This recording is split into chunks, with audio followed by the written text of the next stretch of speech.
और हमारे दो संवाददाता इस वक्त हमारे साथ ज्यादा जानकारी के साथ जुड़ गए हैं। हमारे साथ हमारे संवाददाता रितेश जुड़ गए हैं।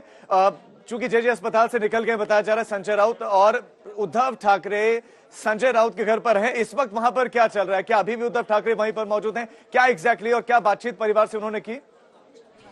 ऋत्विक जी, उद्धव ठाकरे कुछ ही समय पहले परिवार से मिलकर निकल चुके हैं। शाम 4 बजे वो अपने आवास मातोश्री पर एक प्रेस कॉन्फ्रेंस लेने वाले हैं और इस पूरी कार्रवाई पर पार्टी की और खुद की भूमिका सामने रखेंगे। फिलहाल मैं आपको दिखा दूं, ये संजय राउत का घर है और यहीं पर उद्धव ठाकरे अपने आला नेताओं के साथ आए थे। उन्होंने संजय राउत के परिवार से मुलाकात की, कहीं ना कहीं ये जताने की कोशिश की परिवार के मुश्किल समय में उद्धव ठाकरे ताकत से उनके पीछे खड़े हैं। और जब वो मिलकर यहाँ से निकल रहे थे तब हमने देखा कि संजय राउत की पूरी फैमिली जो है यहाँ इस पहले मंजिल के विंडो में हमें दिखाई दी। हालांकि हंसते हुए उन्हें वेव ऑफ कर रहे थे। खासकर उनकी माता जो है वो यहाँ पर मौजूद थी और वो मुस्कुरा रही थी कि उद्धव ठाकरे ने मुलाकात कर कहीं ना कहीं उनको एक तरह से सपोर्ट दिया है, समर्थन दिया है और सॉलिडारिटी दिखाने की कोशिश उद्धव ठाकरे की तरफ से हुई है। उनकी 2 बेटियां, उनकी पत्नी भी मौजूद थी और पूरे परिवार से मिलने के बाद अब उद्धव ठाकरे जो है वो जाहिर तौर पर, अधिकृत तौर पर पहली बार इस कार्रवाई पर बात करते नजर आएंगे शाम 4 बजे।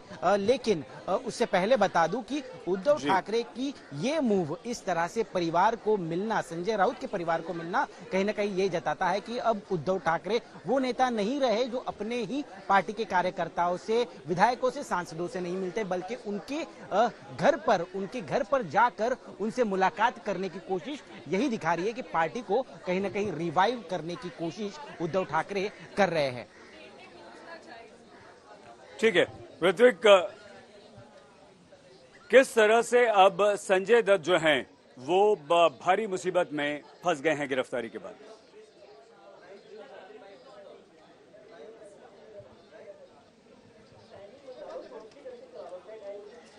मुस्तफा भी हमारे साथ, हमारे संवाददाता है। मुस्तफा, क्या कुछ चल रहा है ईडी ऑफिस में? कब अदालत में पेश किया जाएगा?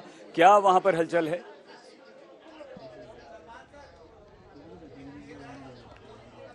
जी बिल्कुल, इस वक्त कोर्ट की तरफ पहुंच रहे हैं संजय राउत। कुछ ही देर में जो पीएमएलए कोर्ट है वहां पर संजय राउत पहुंच चुके होंगे। उसके बाद 2:45 को जब कोर्ट शुरू होगा लंच के बाद, तो संजय राउत की पेशी होगी, सुनवाई की जाएगी और रिमांड कॉपी रखी जाएगी ईडी की तरफ से।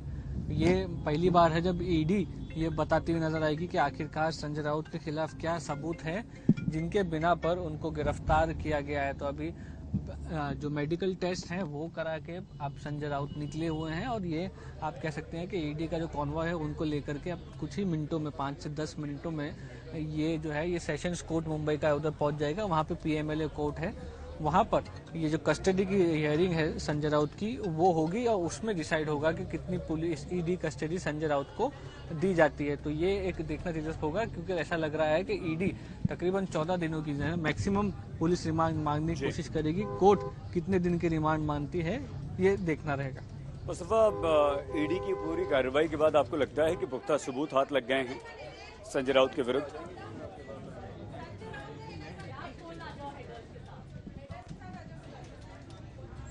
जी बिल्कुल, संजय राउत के जो आप कह सकते हैं कि 10 लाख रुपए जो बरामद किए गए उनके घर से, वो उसके अलावा बाकी कई सारे सबूत है जो इकट्ठा करेंगे और ईडी जो है वो अपनी रिमांड कॉपी में ये सारी बातें मेंशन करने वाली है। तो कहीं ना कहीं दिक्कतें जो है संजय राउत के लिए ये बढ़ती हुई नजर आएगी। पीएमएलए के जो सेक्शंस है वो स्ट्रिंजेंट सेक्शंस है, उसमें जल्दी बेल नहीं हो पाती है और उसी केस में अब उसी सेक्शन में संजय राउत की गिरफ्तारी हो चुकी है।